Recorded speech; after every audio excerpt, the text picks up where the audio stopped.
2 Chronicles chapter 29. Hezekiah's reforms. Hezekiah was 25 years old when he became king, and he reigned 29 years in Jerusalem.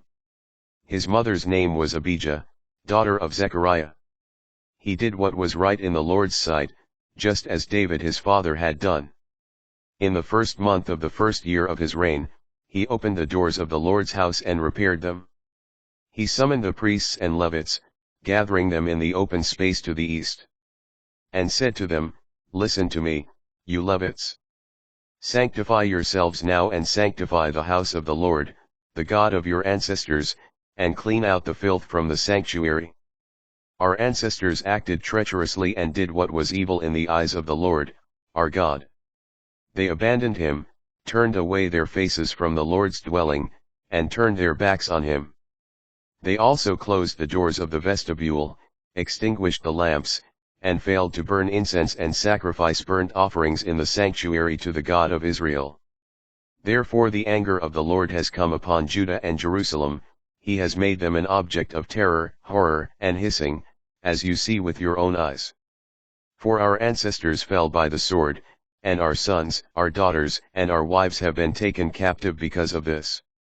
Now, I intend to make a covenant with the Lord, the God of Israel, that his burning anger may turn away from us. My sons, do not be negligent any longer, for it is you whom the Lord has chosen to stand before him, to minister to him, to be his ministers and to offer incense." Then the Levites arose, Mahat, son of Amasai, and Joel, son of Azariah, of the Kohathites, of the descendants of Merari, Kish, son of Abdi, and Azariah, son of Jehalel, of the Gershonites, Joah, son of Ksima, and Eden, son of Joah.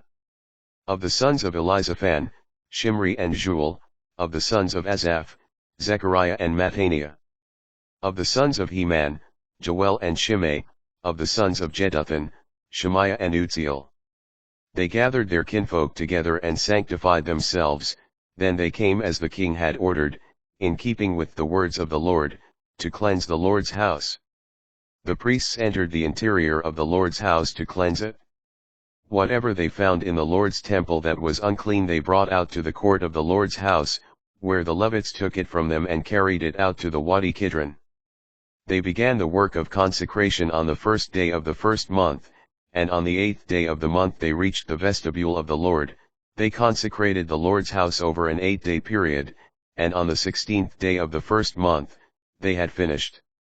Then they went inside to King Hezekiah and said, "We have cleansed the entire house of the Lord, the altar for burnt offerings with all its utensils, and the table for the showbread with all its utensils.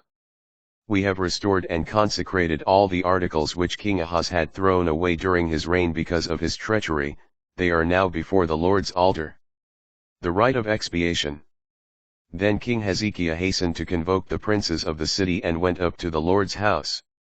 7 bulls, 7 rams, 7 lambs, and 7 he-goats were presented as a purification offering for the kingdom, for the sanctuary, and for Judah. Hezekiah ordered the sons of Aaron, the priests, to offer them on the altar of the Lord. They slaughtered the bulls, and the priests collected the blood and splashed it on the altar. Then they slaughtered the rams and splashed the blood on the altar. Then they slaughtered the lambs and splashed the blood on the altar. Then the he-goats for the purification offering were led before the king and the assembly, who laid their hands upon them. The priests then slaughtered them and offered their blood on the altar to atone for the sin of all Israel.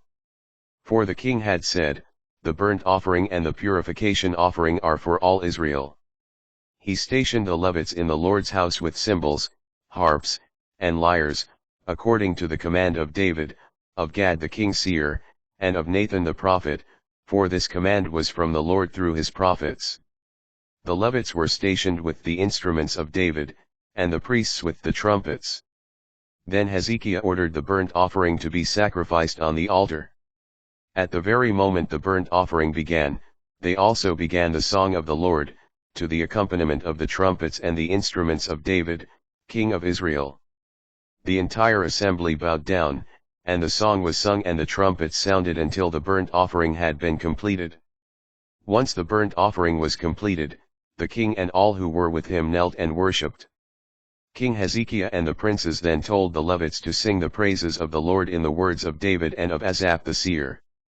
They sang praises till their joy was full, then fell down and worshipped. Hezekiah then said, "You have dedicated yourselves to the Lord. Approach, and bring forward the sacrifices and thank offerings for the house of the Lord." Then the assembly brought forward the sacrifices and thank offerings and all their voluntary burnt offerings. The number of burnt offerings that the assembly brought forward was 70 oxen, 100 rams, and 200 lambs, all of these as a burnt offering to the Lord. As consecrated gifts there were 600 oxen and 3,000 sheep.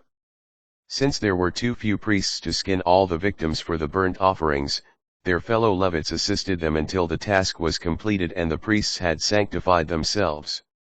The Levites, in fact, were more careful than the priests to sanctify themselves.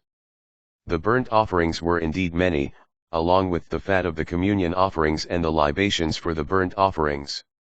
Thus the service of the house of the Lord was re-established. Hezekiah and all the people rejoiced over what God had re-established for the people, and at how suddenly this had been done.